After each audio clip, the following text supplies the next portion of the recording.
ఈ వాక్యము సత్యము, ఆత్మలు బాగుపడతాయి, ఆత్మలు నరకానికి వెళ్లకుండా పరలోకానికి వెళ్ళాలని మేము చూస్తుంటే ప్రార్థన సరిగ్గా రావట్లేదు, ఆమెను సరిగ్గా రావట్లేదు. వాక్యము ఇప్పుడు నేను యథార్థంగా పరిశుద్ధాత్మ వచ్చి ఇక్కడ నిలబడి, దేవుని ఆత్మ వచ్చి నిలబడి నీ చేయి పట్టుకొని ఈరోజు నువ్వు ఏ వర్తమానం చదివంటే నువ్వేం చెప్తావు? ఏం చెప్తారు? ఏ వర్తమానంలో నువ్వు జీవిస్తున్నావు అడిగితే నువ్వేం చూపిస్తావు? ఏ పేజీ చూపిస్తావు? ఎందుకన్నా ఈ నటన, ఈ నటింప చేసే ఆత్మ ఆ రోజు అహాబు యొక్క ప్రవక్తని పట్టేసింది. అదే ఆత్మ ఈరోజు సంఘంలో ఉండడం చూపించాడు ప్రవక్త, సంఘాల్లో ఉండడం చూపించాడు. నువ్వు ఏమనుకో, నువ్వు ఎంత చాటు ఏం ప్రవక్త, మా పాస్టర్ గారు మాకు తిడతాడు, తెలిసి నేను తెలిసి తిట్టట్లేదు. ఇందులో చూశాను ఆత్మ. ఈ వాక్యంలో దేవుడు చూపించాడు ఆత్మ. ప్రవక్త వర్తమానంలో ఆ ఆత్మను చూపించాడు. ప్రజల పట్ల ఉన్న ఆత్మ ఏంటో అనేది, దేశాల పట్ల ఉన్న ఆత్మ ఏంటో చూపించాడు ఆయన. మా ప్రవక్త చూపించాడు. మీద వచ్చి సంఘానికి వచ్చిన దాన్ని బట్టి ఆయన మెచ్చుకోవట్లే. సంఘానికి వచ్చి వెళ్ళిపోయిన వాళ్ళకి మెచ్చుకోవట్లే ఆయన. సంఘానికి వచ్చి వెళ్ళిపో అని చెప్పట్లే ఆయన. నీ జీవితం మార్చుకో, అదే ప్రమాదకరమైందని అంటున్నాడు ఆయన. అది దేవుడు చూపించాడు ఆయనకి.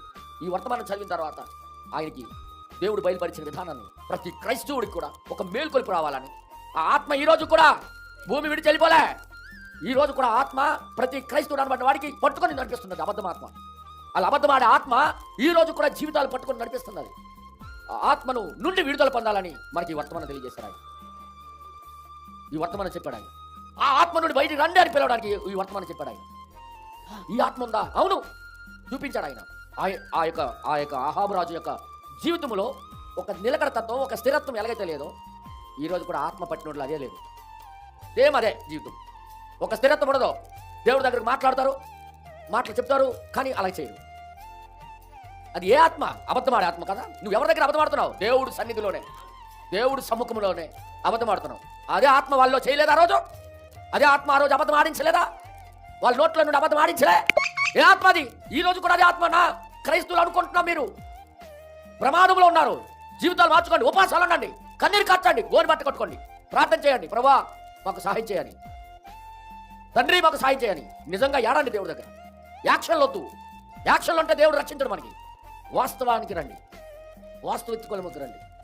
అసలే దేవుడి దగ్గరికి వచ్చి మాట ఇచ్చిన తర్వాత దాన్ని నెరవేర్చకపోతే దేవుడు అంత అసహించుకుంటూ మనకు లేడు.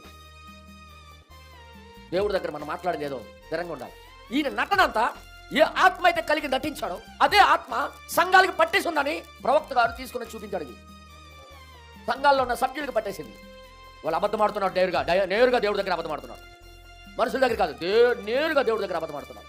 అందుకే నా ప్రియ సహోదరి సహోదరులారా, ఈరోజు వినండి, జీవితాలు మార్చుకోవడానికి చూడండి.